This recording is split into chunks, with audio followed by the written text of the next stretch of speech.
Juicy Debbarma এবং মনিকা দেববর্মা একসাথে দিচ্ছেন মাধ্যমিক পরীক্ষা। আর দুজনের এই পরীক্ষার ফলাফল কি হবে তা জানতে উৎসুক তাদের পরিবারের লোক সহ স্থানীয়রা। কিন্তু পরীক্ষার্থীদের নিয়ে কেন এত চর্চা, তাহলে আসা যাক মূল ঘটনায়।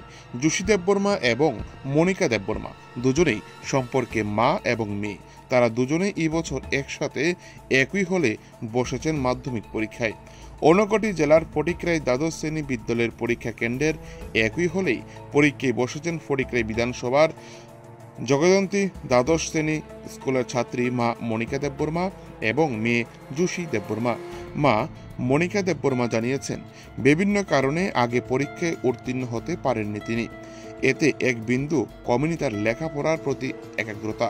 তাই ৩৯ বছর বয়সও মাধ্যমিকের গণ্ডি পেরোনোর চেষ্টায় হাল ছাড়েননি তিনি।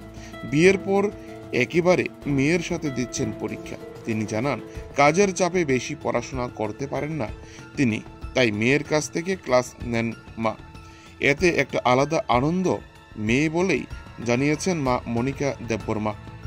কুমারঘাট থেকে নিজস্ব প্রতিনিধি রিপোর্ট, টিভি 100 বাংলা। এই মাধ্যমিক যে কেন্দ্র, সেই সেন্টারে মা এবং মেয়ে একসাথেই মাধ্যমিক পরীক্ষা দিচ্ছে।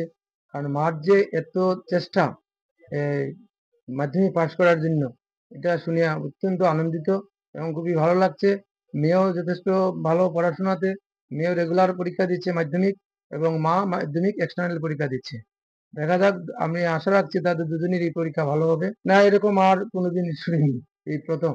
বিষয়টা অত্যন্ত ভালো লাগছে যে মা অত্যন্ত চেষ্টা, ওনার যে মাধ্যমিক পাশ করার যে প্রতীক্ষা এবং মেয়ের সাথে উনি দিচ্ছেন, এটা শুনে অত্যন্ত ভালো লাগছে। এবং এইভাবে এই জিনিসগুলা যদি অনেকে জানে বিষয়টা, তাহলে আরো অনেক মারা যারা মাধ্যমিক পাশ করতে পারেনি বা অনেক ডিগ্রি নিতে পারেনি, তারাও উৎসাহ পাবেন।